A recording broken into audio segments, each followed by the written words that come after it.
Ladies and gentlemen, please welcome Secretary of the Interior, Sally Jewell.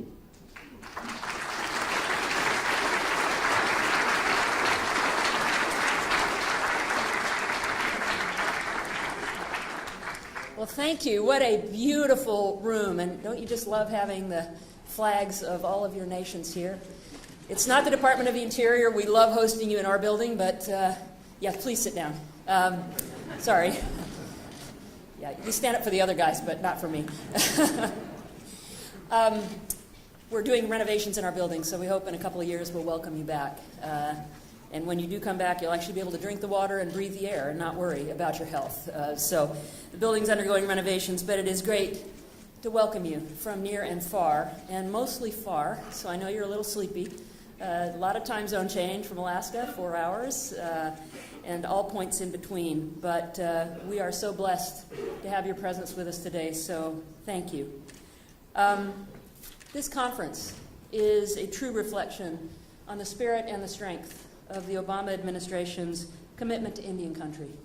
The opportunity for all 566 federally recognized tribes to come together, to have a face-to-face meeting with members of the President's cabinet, with the President and with the Vice President.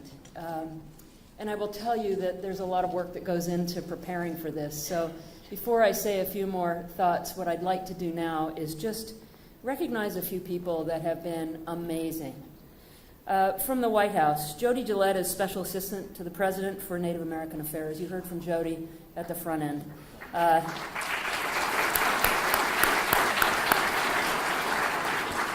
Jody does incredible work, and incredible work alongside us. And her partner at the White House, the Associate Director for Intergovernmental Affairs, is Raina Thiel. Let's give Raina and the White House folks a round of applause. I also want to quickly acknowledge my colleagues from the Department of the Interior who worked alongside the White House in putting this together. They're led by Kevin Washburn and Larry Roberts and Anne-Marie Bledsoe Downs and Sarah Harris. But there are many people, lots of them pulling all-nighters over the last few nights. Sleepy ones that you see have been doing this to make sure that this conference is great for you. So could we give the team at Interior and the White House a big round of applause? Thank you, all of you. So no better way to kick off this conference than the young men that we heard from sharing with us the flag song, because this has a special focus this year, and that is supporting Native youth and the next generation of tribal leaders. I know the youth ambassadors raised their hands. I know that our two young men did a beautiful job. Could we just give those young men for their courage a round of applause? They're in the back corner. Well done, you guys.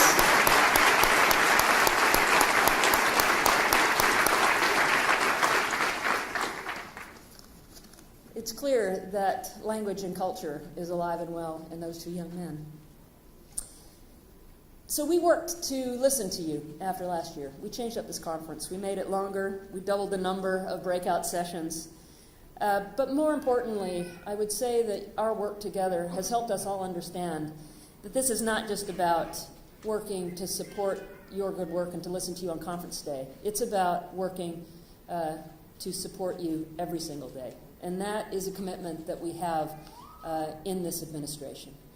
I was asked by the President to chair the White House Council on Native American Affairs, and it's a daunting task because there are lots of issues, and many of you bring those up with me every day.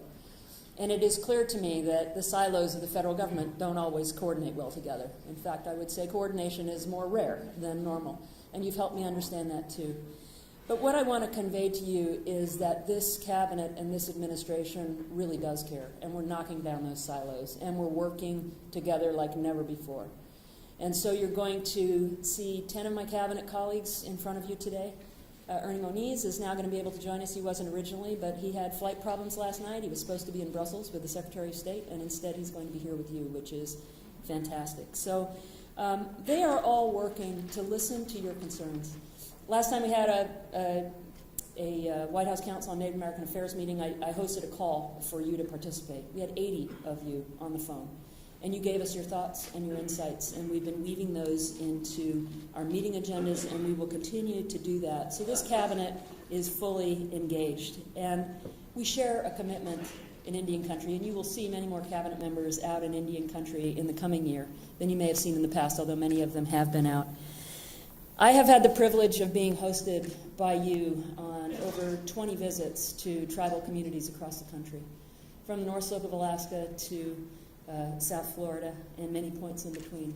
I want to thank you for sharing with me not only your needs and your thoughts, but also your rich cultures, your languages, and your traditions that helps me understand in my job just what's at stake. Arnie Duncan, Secretary of Education, and I had an opportunity to be together in visiting Indian schools in both Wyoming and Maine. He and I independently have made visits to many schools across the country, trying to understand what we can do so that we have more young men like those that we just heard from this morning, who embrace and are proud of the traditions and cultures, and yet do well in their academic programs and can bring support to their reservations and their people for many, many years to come. So we're doing a lot around Indian education, but there's more that needs to be done. We are inadequately funded, particularly in construction. We have schools that are falling apart. A third of BIE schools are in poor condition. I'm well aware of this. I've seen it. And we are working with Congress and we're working with OMB to address those challenges that we all are aware exist out there. I'll also say that one of the biggest challenges we face as a world is climate change. And there are no people more affected by climate change in the United States than Native people. Why? For lots of reasons. As I've gone to the North Slope of Alaska, I've seen cultural sites wash away. You see changes in the thaw cycle that are impacting subsistence. As you go along the coasts, you see ocean acidification that's impacting shellfish. As you are reliant on fish stocks, you see those change with the changing temperatures of the water and the droughts that we have, particularly in areas like California and Nevada and that region of the Southwest. In Florida, we have salt water encroaching on traditional aquifers. In the Great Lakes, we have impacts on wild rice and so many of the cultural traditions that have been going on for time immemorial. So we are aware of these things, and you will hear from a cabinet panel today on climate change and on energy, because that's also very important.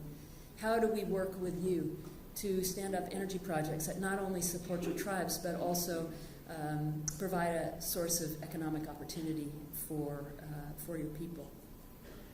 And that means economic growth. Energy is one form, but trust reform, treaty obligations, restoring tribal homelands, all of these things I know are important to you, and they are important to us. I was with the Navajo Nation as we signed the largest of 81 settlement agreements. This administration has said, we've got a lot of wrongs in the past. If you read that Native Youth Report that you've been given by the White House, you will see that there is an acknowledgement of that. But we want to move forward for these young people that are in the audience, for a future that's not looking in the past at all the wrongs that may have happened between the U.S. government and your people, but look to the future on how we can work together on a brighter future.